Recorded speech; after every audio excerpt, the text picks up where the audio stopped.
Halo ASN pembelajar, pernahkah kamu tiba-tiba diminta untuk presentasi atau memberikan sambutan? Lalu bingung harus bagaimana?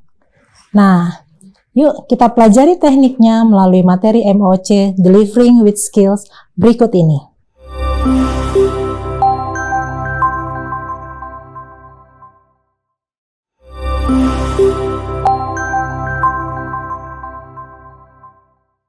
Dalam kegiatan public speaking, biasanya kita punya waktu yang cukup panjang untuk melakukan persiapan. Tetapi terkadang ada juga public speaking yang terpaksa harus kita lakukan secara mendadak. Nah, bagaimana caranya supaya tetap tampil maksimal walaupun membawakan dengan berbagai macam metode? Untuk itu hari ini di sesi keempat kita akan membahas bersama mengenai metode-metode penyampaian dalam public speaking dan juga apa saja hambatan-hambatan dalam proses penyampaian pesan. Kita mulai dari metode penyampaian public speaking yang pertama. Ada metode penyampaian yang disebut dengan manuskrip.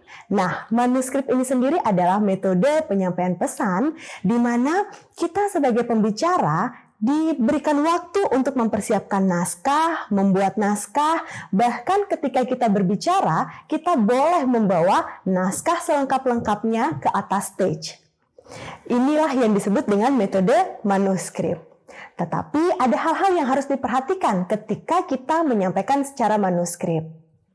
Tetap kita harus menggunakan gerakan tangan, tetap kita harus fokus kepada audiens. Jadi, eye contact itu adalah kunci dari metode penyampaian manuskrip. Karena terkadang ketika kita membawa naskah, kita cenderung untuk hanya membaca saja, yang akhirnya nadanya pun menjadi monoton dan juga terlalu cepat membawakannya karena kita hanya sekedar membaca.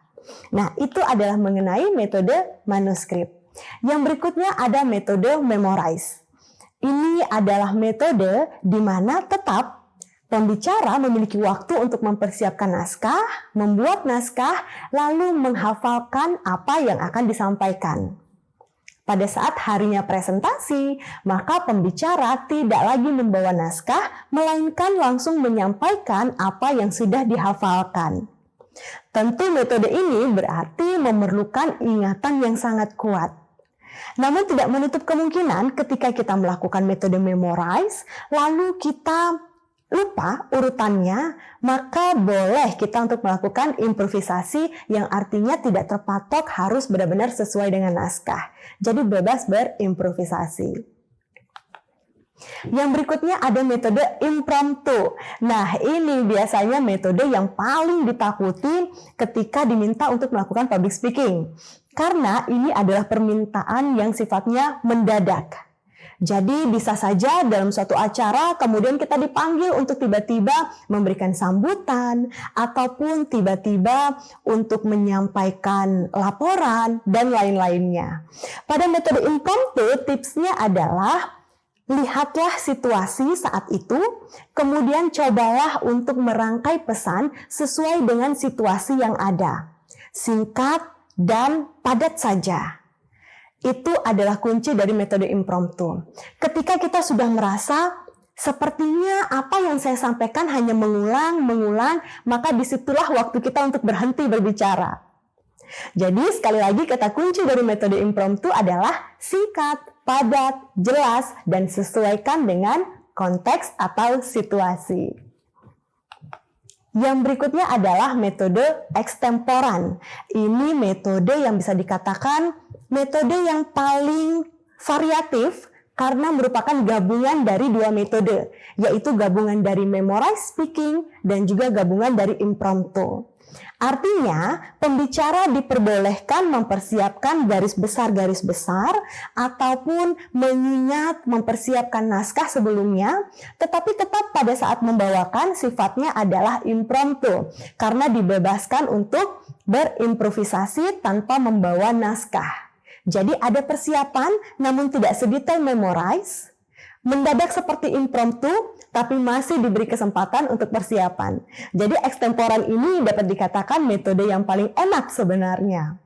Tentunya nanti dari masing-masing dari kita bisa menganalisis mana metode yang paling nyaman untuk saya. Silahkan temukan metode yang paling nyaman dan berlatihlah dengan metode yang lainnya.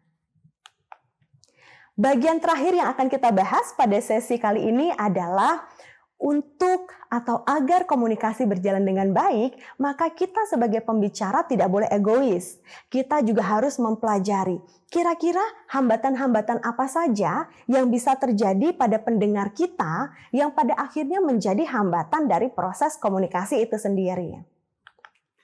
Yang pertama ada information overload.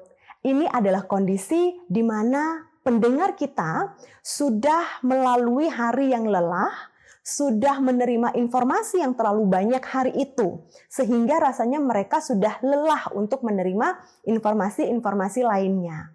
Nah, ini biasanya terjadi ketika kita memberikan speech pada malam hari di mana audiens kita sudah seharian beraktivitas. Yang berikutnya adalah personal concern. Ini hambatan yang biasanya dialami dari dalam diri pendengar kita. Misalnya seperti kalau kita berbicara dekat dengan makan siang, biasanya pendengar sudah mulai tidak konsen karena memang sudah mulai memikirkan akan istirahat, menghabiskan waktu dengan apa, ataupun akan makan siang apa gitu ya. Jadi ini contoh untuk personal concern. Yang berikutnya ada outside distraction. Ini adalah gangguan-gangguan yang sifatnya datangnya dari luar audiens. Contoh, suhu ruangan yang terlalu dingin, ataupun pencahayaan yang terlalu terang sehingga mengganggu konsentrasi pendengar, atau bisa jadi ketika kita menyampaikan penjelasan di suatu meeting ada orang yang lalu lalang. Nah, ini adalah contoh outside distraction. Maka kita sebagai pembicara harus mengantisipasi hal-hal ini agar lingkungan komunikasi kita terjadi dengan baik. Yang berikutnya prejudice. Prejudice ini adalah prasangka. Ketika seseorang punya prasangka, maka secara otomatis dia akan menutup diri, bahkan tidak mau mendengarkan dari seseorang yang ia miliki prasangka. Maka ada baiknya ketika di awal pembicaraan kita sampaikan netralitas kita supaya audiens itu tidak muncul prejudice atau prasangka. Dua yang terakhir adalah adanya perbedaan kecepatan berbicara dengan kecepatan mendengarkan. Maksudnya adalah ketika kita berbicara itu akan lebih pelan dibandingkan kecepatan berpikir dari audiens. Maka dari itu seringkali pembicara masih menjelaskan tetapi audiens merasa saya sudah tahu apa yang disampaikan, saya sudah tahu kesimpulannya. Padahal belum tentu apa yang disimpulkan itu adalah yang akan kita sampaikan. Maka gap kecepatan ini juga bisa menjadi hambatan dalam proses komunikasi. Dan yang terakhir adalah receiver apprehension atau ketakutan, kekhawatiran yang dimiliki oleh audiens ketika audiens itu punya perasaan tidak mampu menerima pesan yang akan diterima. Nah, inilah dengan kita sebagai pembicara mengenal hambatan-hambatan apa saja yang bisa merusak atau menghalangi lancarnya proses komunikasi, kita akan menjadi pembicara yang aware, kita akan menjadi pembicara yang tidak egois, sehingga komunikasi kita bisa berjalan dengan semakin efektif. Itu dia materi untuk hari ini. Saya Rizka Afrianti, terima kasih.